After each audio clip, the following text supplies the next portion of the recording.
A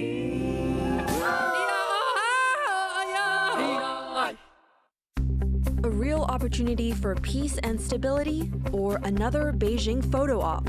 Taiwan's former President Ma Ying-jeou heads to China for the Straits Forum. Taiwan's average wages are up more than 3%. But what does that really mean for the country's workers? Government policymakers over the last 2 to 3 decades has been that they need to lower wages or suppress wages in order for Taiwan to be competitive. Is former U.S. President Joe Biden's submarine deal with the UK and Australia about to be torpedoed? The White House is reportedly reviewing the agreement. Plus, 他目睹很多的一些暴力，就会影响他的心理的一个状态。 reports of domestic violence are up more than 33% since 2019, and support groups are not sure why.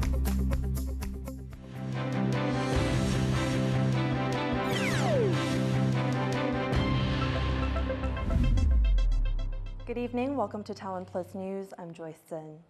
We start off with some breaking news. 242 people were on board a passenger plane that crashed shortly after takeoff from Ahmedabad, India. Air India flight AI-171 bound for London went down near the airport and burst into flames. Footage shows thick smoke in the sky and people being carried away in stretchers. These images come from social media, and TaiwanPlus has not been able to independently verify them. This is a developing story. As of broadcast, it's unknown how many or if there are any casualties. Former Taiwan President Ma Ying-jeou is set to visit China for the 4th time since leaving office in 2016, leading a group of Taiwanese students on a 2-week trip. The visit has drawn criticism from Taiwan's government led by the DPP. Cadence Kranta has more. Another controversial visit to China for former Taiwan President Ma Ying-jeou, leading a delegation of Taiwanese students on a 2-week trip across the strait in mid-June. During this time, they'll attend the Straits Forum, a large event organized annually by the Chinese government, framed by Beijing as helping to promote cross-strait exchanges, but criticized by Taiwan's ruling Democratic Progressive Party as being part of China's united front tactics to influence Taiwan. The trip, organized through Ma's foundation. 上礼拜已经跟这个党中央来汇报，我想党内不应该有压力。如果今天我们台湾的主流民意是两岸交流的话，那国民党应该反过来，我觉得我们这个出访是对他们是有加分的。 This is Ma's 4th trip to China since leaving office in 2016. The former head of Taiwan's now opposition Kuomintang, Ma has always been seen as friendly with China, promoting closer ties during his presidency and afterwards. In recent years, through his foundation, he has led groups of Taiwanese students on 3 visits to China and has twice brought delegations of Chinese students to Taiwan, often framing these exchanges and communications, especially among young people, as key to cross-strait peace. China has said they welcome this visit. 当前台海形势复杂严峻，但两岸交流合作不能停、不能断、不能少。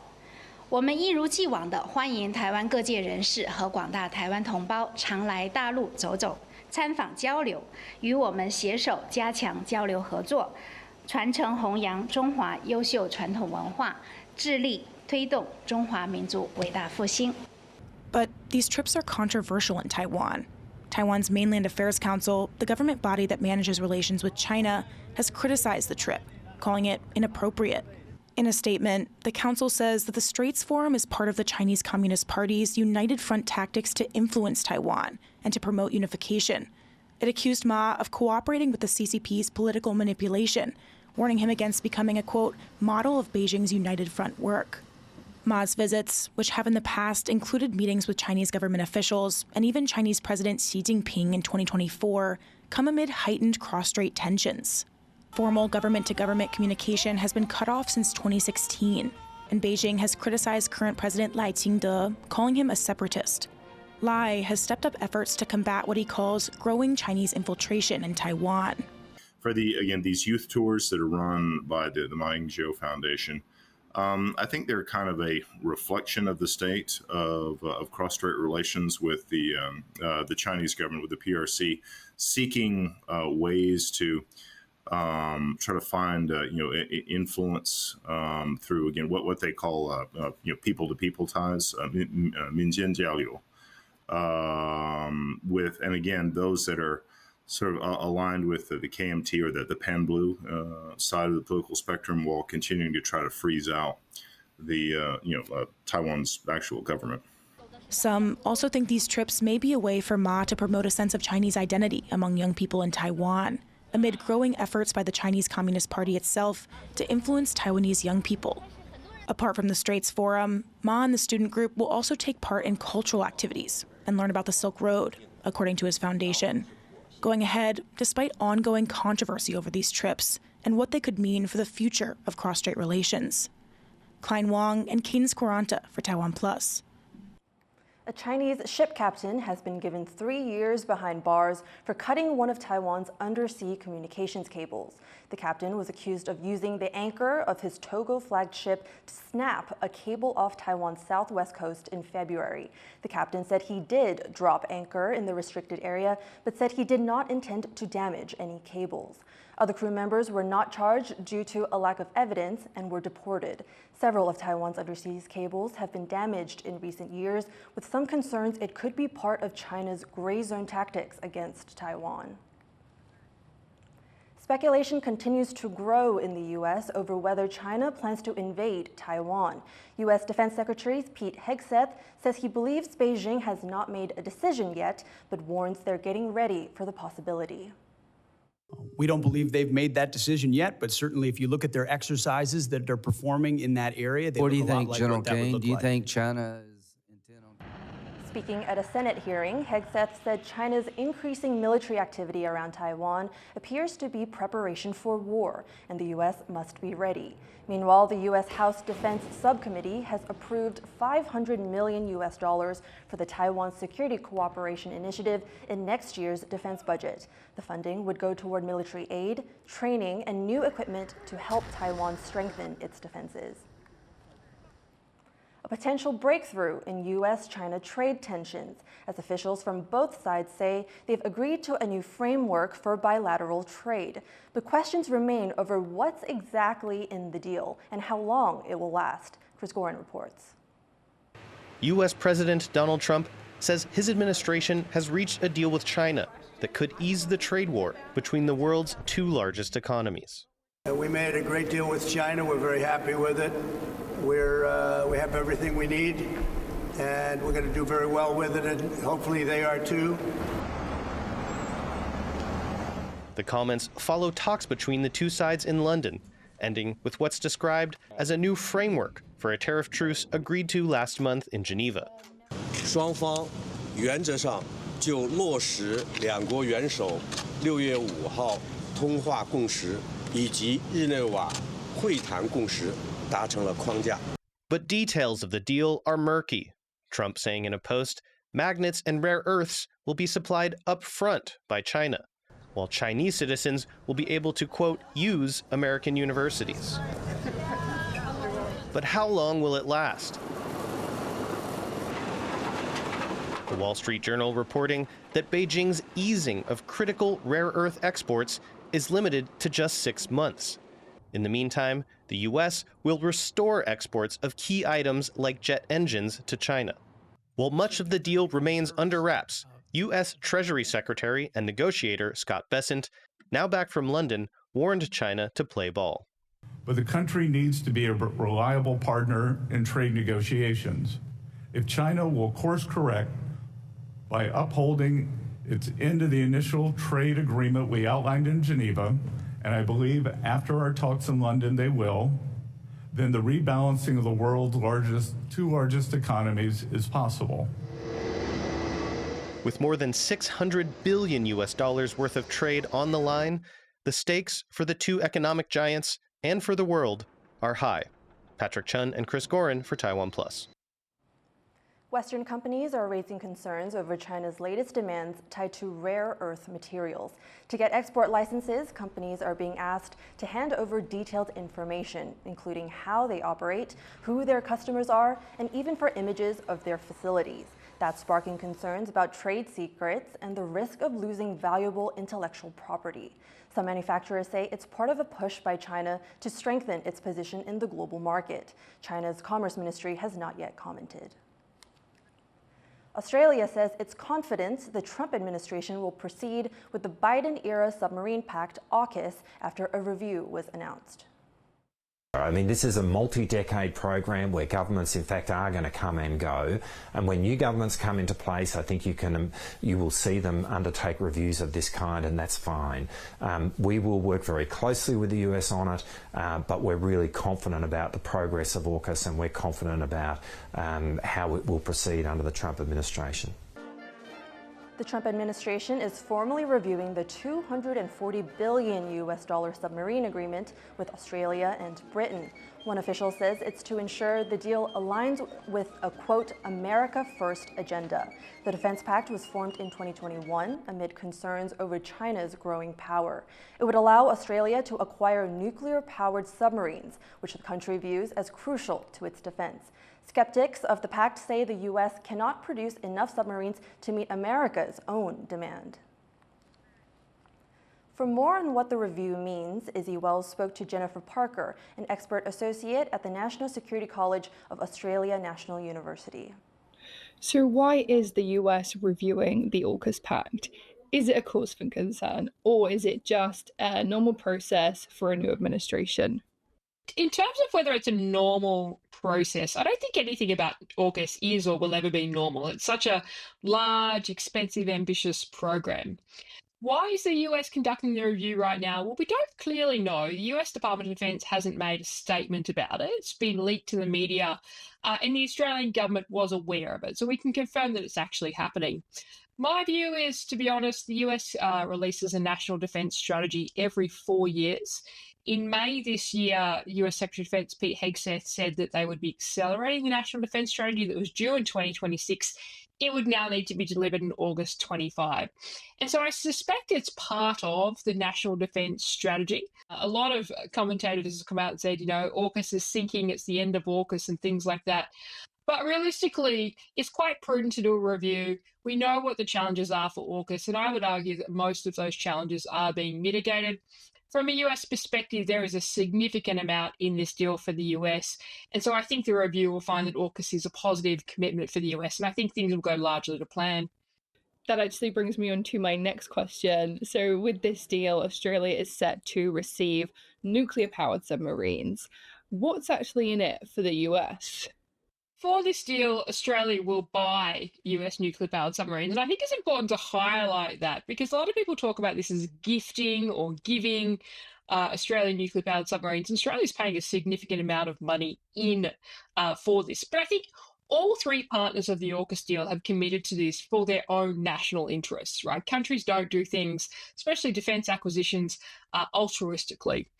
For the US, a number of things they get out of this. One, if you look at a map of the Indo-Pacific, which the US says is its primary theatre, you think Australia is pretty important in terms of the geography.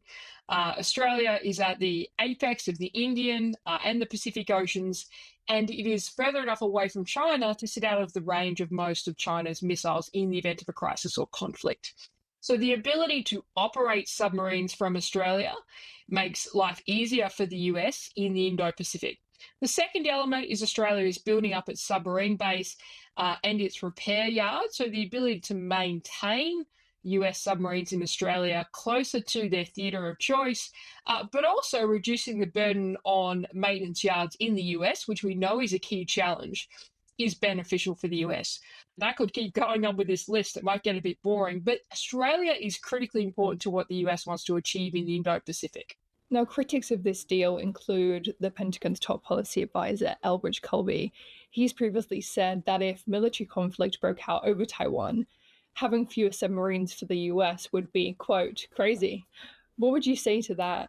When he went through his congressional confirmation, he said, I think the US should do everything in its power to make AUKUS work. So there's been quite positive things as well. Realistically, from an Australian perspective, a conflict over Taiwan is not simply a conflict over Taiwan.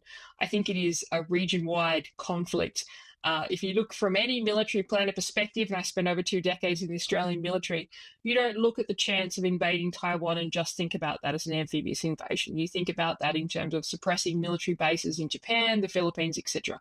So it's a region-wide conflict that has Australian equities in it straight away. Now, in terms of the US submarine numbers, on paper, the US has a certain amount of numbers, but their ability to actually get those into the right theatre, so in terms of the distance, the speed and distance, but also maintain those in the theatre, is assisted by Australia. So I would say that the amount of submarines you have on paper isn't what matters. It's the amount of submarines you have in the right time, the right place, with the right capability. And that's why Australia is important to this. That was Jennifer Parker from Australia National University. The government watchdog has impeached 2 former Labor Ministry officials over a worker's suicide in November linked to workplace bullying. Xie Yirong, a former branch director, was found responsible for the abuse. A former agency head was also impeached for supervisory misconduct. Both will face a disciplinary trial. Xie has also been indicted on separate corruption charges. The case is now with the disciplinary court for further review. If you're in Taiwan and having thoughts about suicide, call 1995. Reports of domestic violence have surged over the past 6 years, baffling groups whose mission is to help survivors. Despite theories and suggestions, the problem remains hard to root out. Jean Van Trieste reports. A social problem is growing behind closed doors in ordinary homes. Since at least 2019, the number of reported domestic violence cases has been increasing year by year. Last year, there were 138,859 cases reported, up over 33% from 2019. Though the violence doesn't discriminate by gender, women are consistently more likely to be victims and report it. This rise in cases perplexes groups like the Modern Women's Foundation, a group that offers support to victims along with family law services.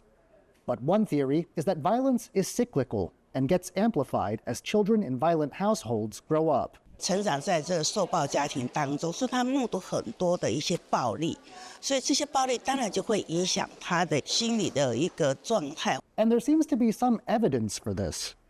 The group says cases of minors assaulting parents or other older relatives is at 3%, with 12 to 16-year-olds the most likely to be violent.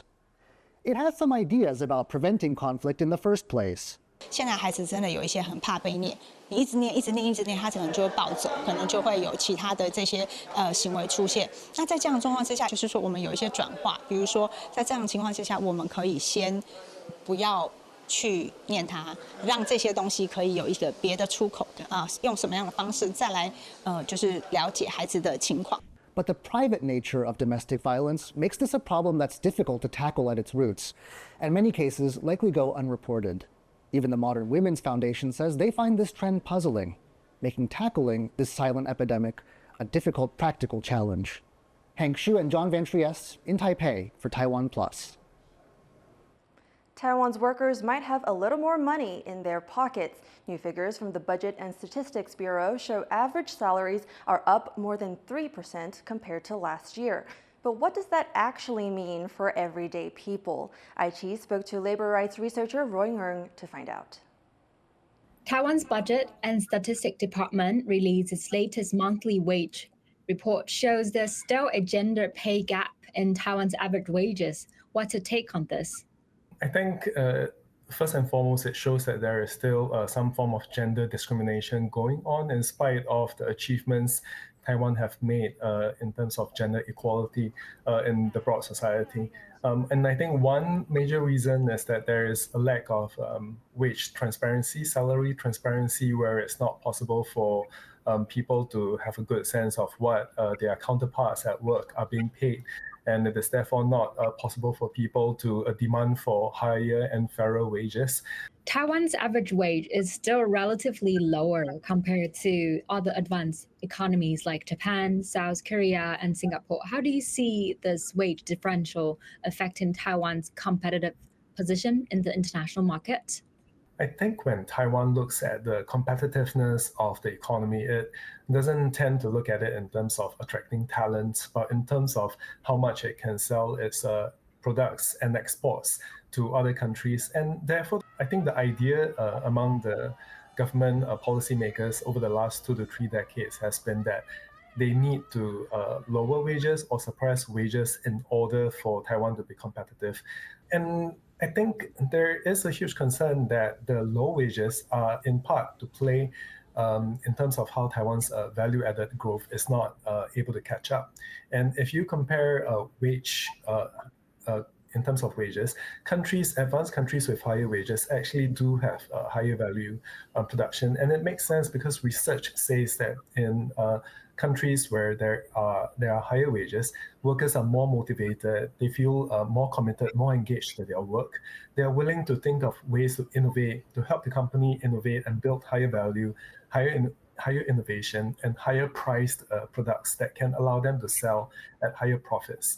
And I think the larger problem is that Taiwanese who have the capabilities, who are skilled, who are well educated, they tend to go overseas if they're not able to receive the high salary that their quality of skills, their capabilities demand. And there are many Taiwanese who do possess such capabilities because Taiwan actually ranks one of the highest in terms of OECD PISA scores. So we are losing a huge amount of Taiwanese talent who could stay in Taiwan, as well as foreign talent who can come into Taiwan. While Taiwan has seen an increase in average wages by over 3% year-on-year, inflation has also eroded the real purchasing power of salaries. In your opinion, where do you see Taiwan's wages heading in the long term? And are we on a positive trajectory? So when we look at average wages increasing, well, it is good that it is increasing faster. Is it adequate? And that is a major question. We are sending out the signal that the knowledge economy, the kind of skills, higher skills that we want from workers is not valued. This is a wrong signal we're sending to workers and even to the development of businesses. If we want Taiwan to be a more competitive economy where we're able to move into the knowledge service economy, to move our manufacturing sector into a higher value manufacturing sector that can compete with countries in Western Europe, with South Korea, with Japan on the same level.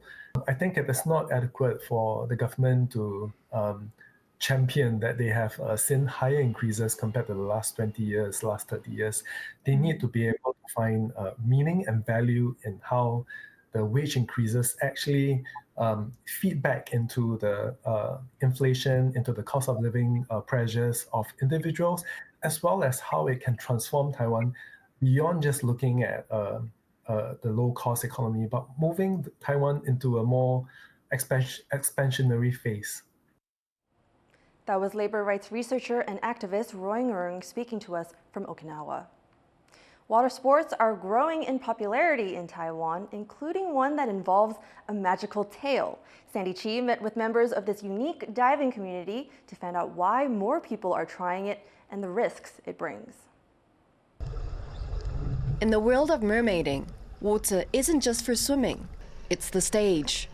These athletes show off a mix of strength, skill and grace in this unique performance sport.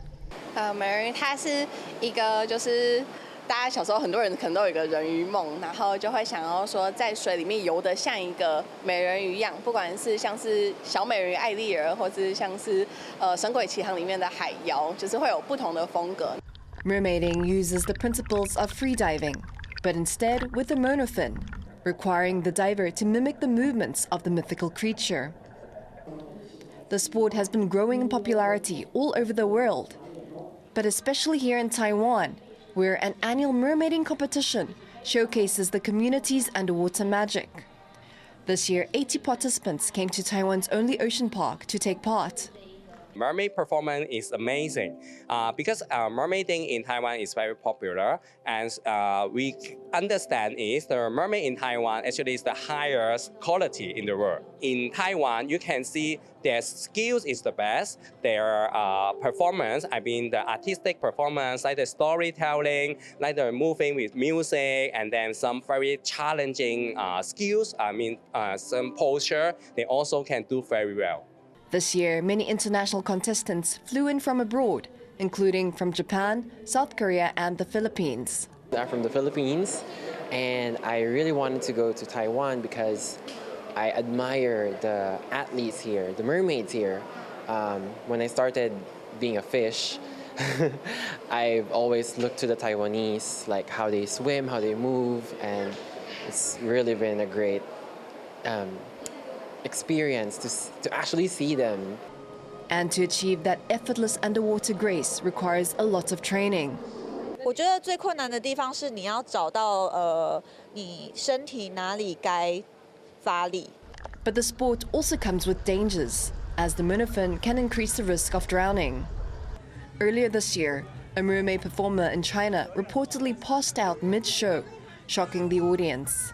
光看片段的话，我觉得就是他憋气已经过了他的极限了，所以身体进入一个低氧缺氧的模式，那他就开始就是有点昏迷，陷入昏迷的状态，然后保持着横膈膜抽动。To avoid such accidents, mermaid trainers put extra emphasis on learning your limits underwater. 我们从教室课的时候就会先练习闭气，然后会讲很多跟呼吸相关的安全观念，慢慢的让你去了解自己的极限在哪边，然后是循序渐进的，对，所以就不会说一次就憋很久，然后憋到昏迷。With trainers now focusing more on safety and more people diving into this unique community, don't be surprised to see these mythical creatures making a splash in more pools around Taiwan. Chris Ma and Sunny Chi for TaiwanPlus. Thank you for watching Taiwan Plus News. Be sure to visit the Taiwan Plus website and follow our social media. Finally, today we leave you with images of the strawberry moon over an ancient Greek temple and the Dubai Towers. I'm Joyce Sin. Have a good evening.